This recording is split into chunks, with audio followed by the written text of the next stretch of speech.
A man and a woman disappear into the Nebraska plains. When two people go missing like this, you have to think, maybe they don't want to be found. They search for more than 2 years and over 1,000 miles. So if it was foul play, do you have a suspect in mind? We had to look at the boyfriend. And it all ends with a twist no one could have predicted. In 26 years as a cop, I've never seen a case like this. Captain George Duker has tracked down more than 200 people that no one else could find. No one vanishes without a trace. Join him as he revisits some of the most baffling missing persons cases ever.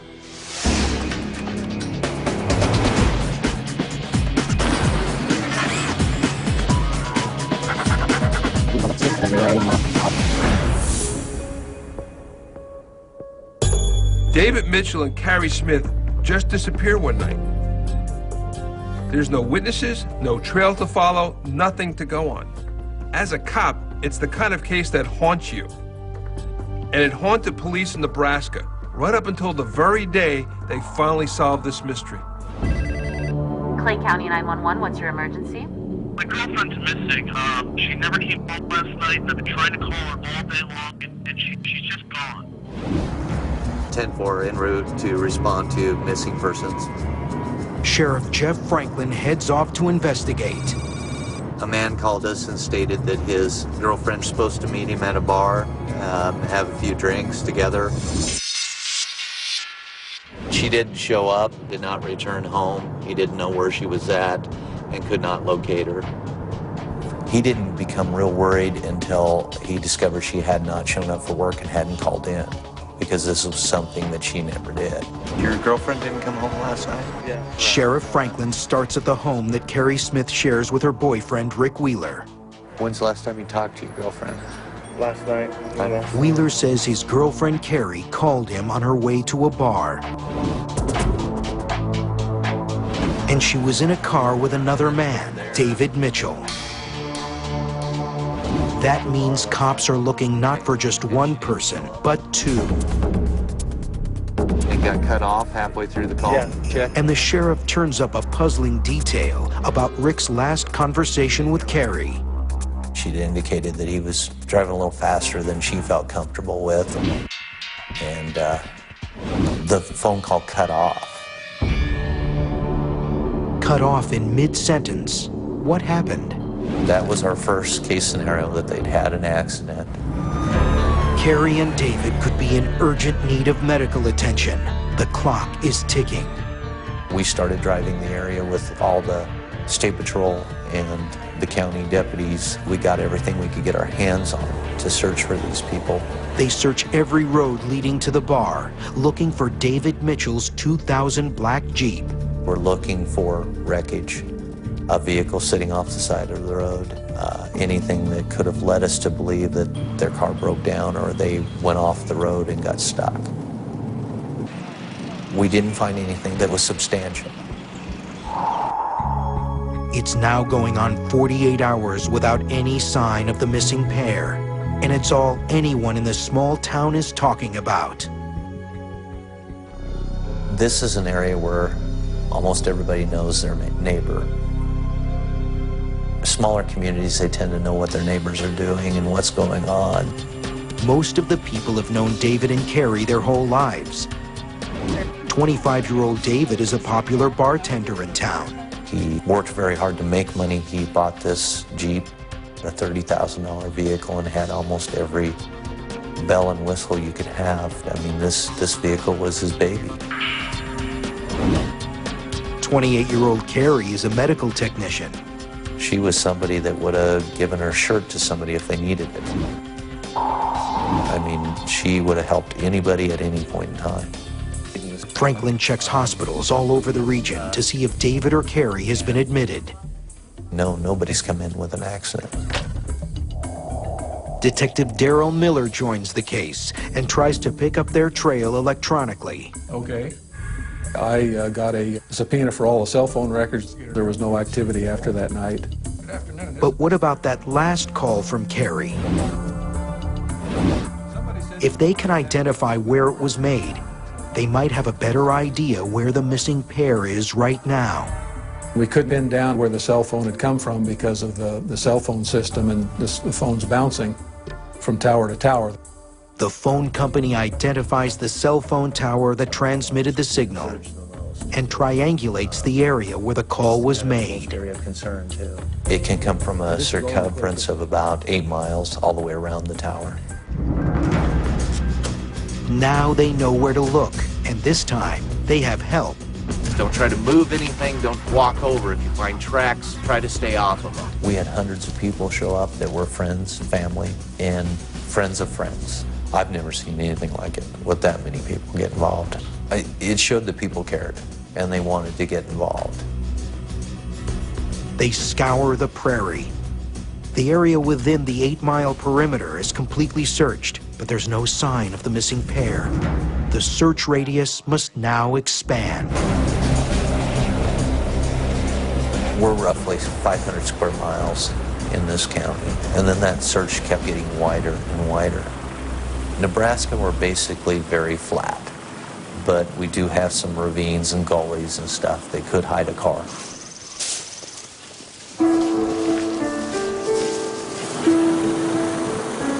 But after searching for days, investigators walk away with absolutely nothing. So the physical search gets them nowhere. This is the time in a missing persons case when you have to develop other theories about what might have happened. In this case, the question is, what was Carrie doing in David's Jeep that night? Were they in a relationship and took off together? You know, they just went off somewhere. They just decided they wanted to change their life. I mean, you got to find out as much as you can about each one of them and about their relationship. Exactly, and to see if there was anything personal going on between them for them to disappear together. Questioning Carrie and David's friends, detectives learn that he's been going through a messy divorce, and she's been his shoulder to cry on. There were any number of rumors, and they just kept getting bigger and bigger when it came to barroom talk. Rumors that Carrie and David were having an affair. But if that's the case, Carrie's parents don't know anything about it. Her and her friend? Yeah, I wouldn't suspect anything there. They were both just good friends, liked each other's company in a different way. But until Carrie and David are found, it's impossible to know for sure. So if there was no accident and they didn't take off together, that leaves one other explanation: foul play. But who would want to harm Carrie and David? It's time for investigators to start making a list of suspects. Detectives must now take a good hard look at Carrie's boyfriend, Rick Wheeler. Of course he was the suspect. And I mean, I'm sure he was even looking in the mirror going, oh, they've got to be looking at me. Investigators have to wonder, did jealousy drive Rick Wheeler to murder? Where was he at that time? When he went home from the bar to when he started searching for his girlfriend? They bring him into the station for questioning. What do you think happened? I really don't know what happened. Wheeler repeats his story, but investigators don't buy it. Was he lying to us? Was he trying to mislead us?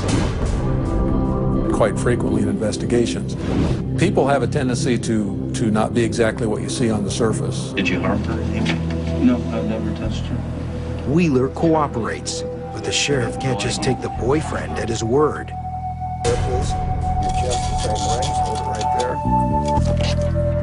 Will the polygraph results lead investigators one step closer to finding David and Carrie? Carrie Smith and David Mitchell seem to have vanished into thin air. And investigators suspect Carrie's boyfriend, Rick Wheeler, might know more than he's telling. The polygrapher asks Wheeler a very direct question. Do you know where David or Carrie are today? No. The device indicates that he's telling the truth. After the polygraph, he was eliminated as a suspect. Rick Wheeler is off the hook. A week after Carrie and David went missing, everyone in town has their own theory about what happened to them. There were so many rumors and so many things going, people speculating as to what happened to them. We had rumors that they had been killed and put through meat grinders to get rid of the bodies. Cops have to chase every lead, no matter how far-fetched. And so we had to follow up on most of those, or anything that seemed credible. The leads didn't go anywhere. And frustrated police are no closer to solving the case than when they started. It was just dead end after dead end. When you're out of leads and a case is in danger of going cold, one way to jumpstart it is to get your story out to the media. Someone out there watching may know something that could help solve your case. When we would contact the news media, we would just say, if you have any information at all, let us know. And all that attention pays off. A farmer working in a field near where Carrie made her last cell phone call thinks he might have found a critical clue. He'd found this hat. Right where the area they had disappeared from.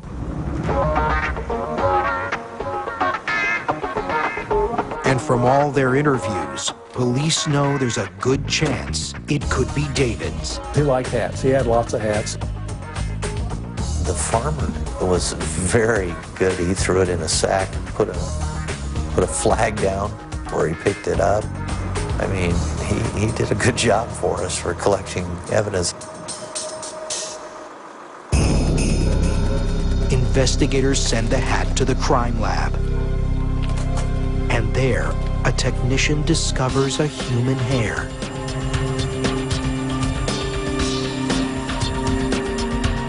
The hair is compared to one from David's hairbrush.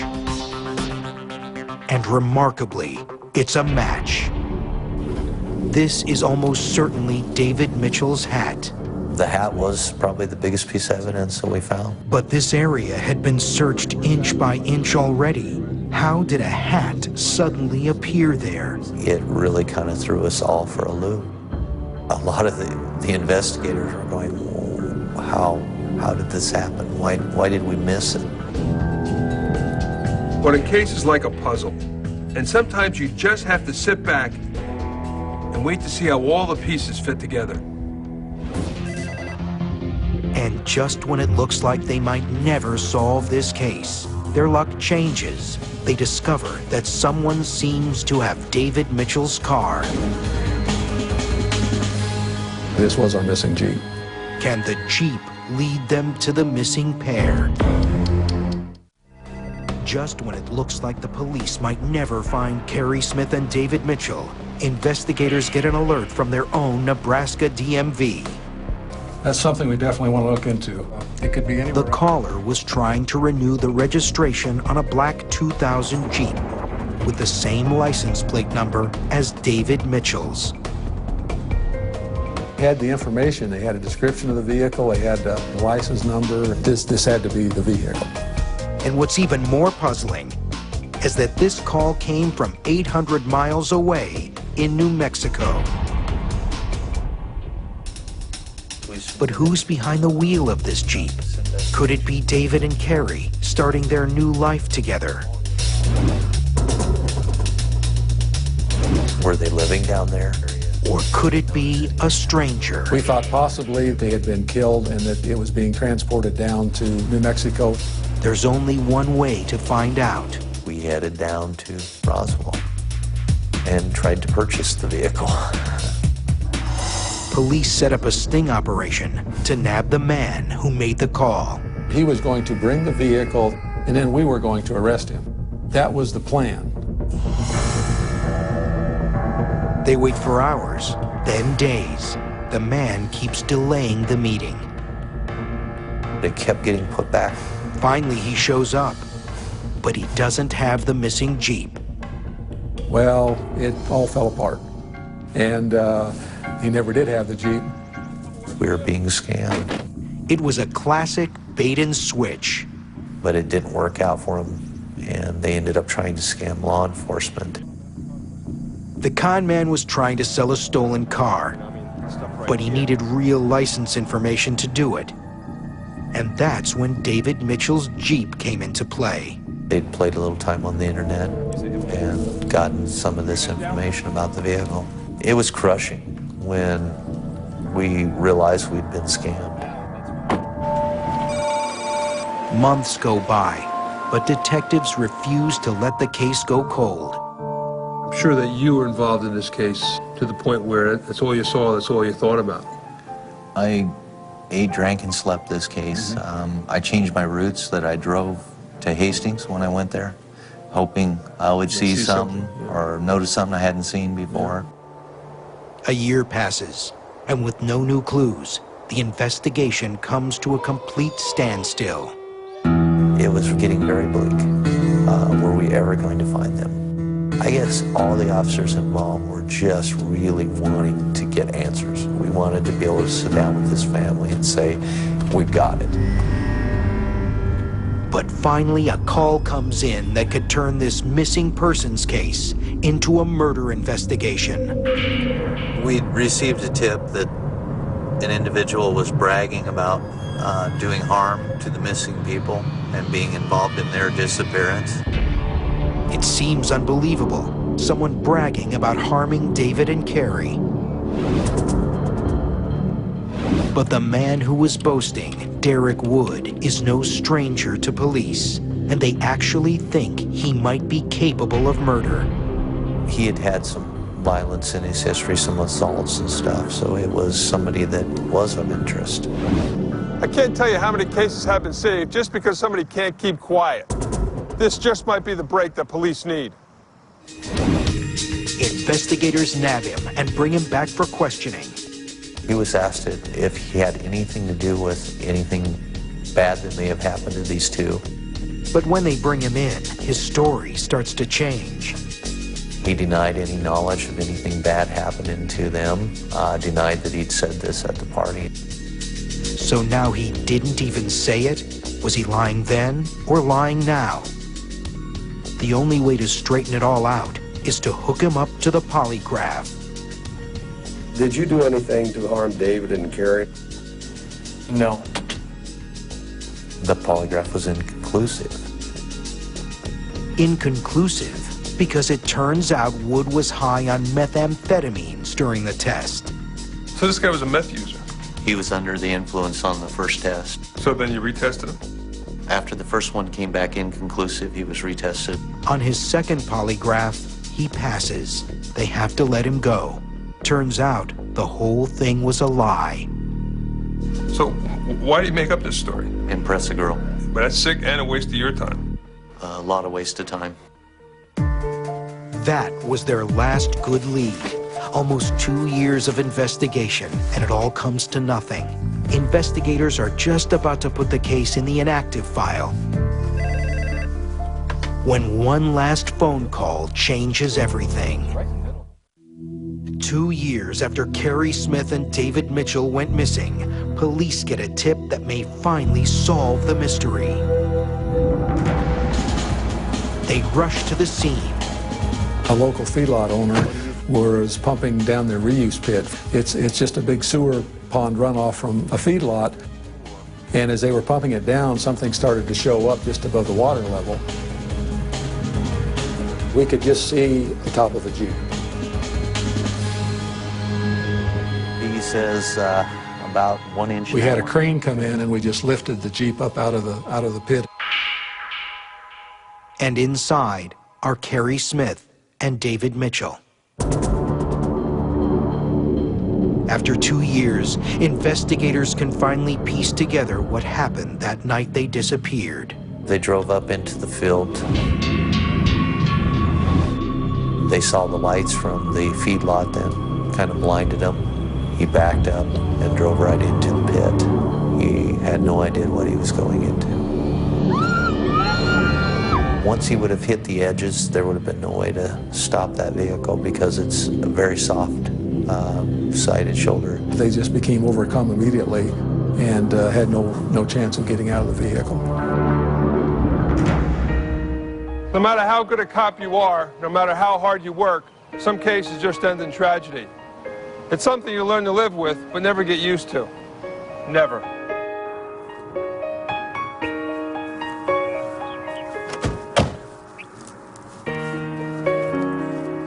Well, it certainly wasn't the ending you were looking for. No, it wasn't at all. You always hope to find people alive that are missing. And when you find them like this, it's a tragic situation, and you hope to never find them this way. But at least I think we've brought some closure to the family.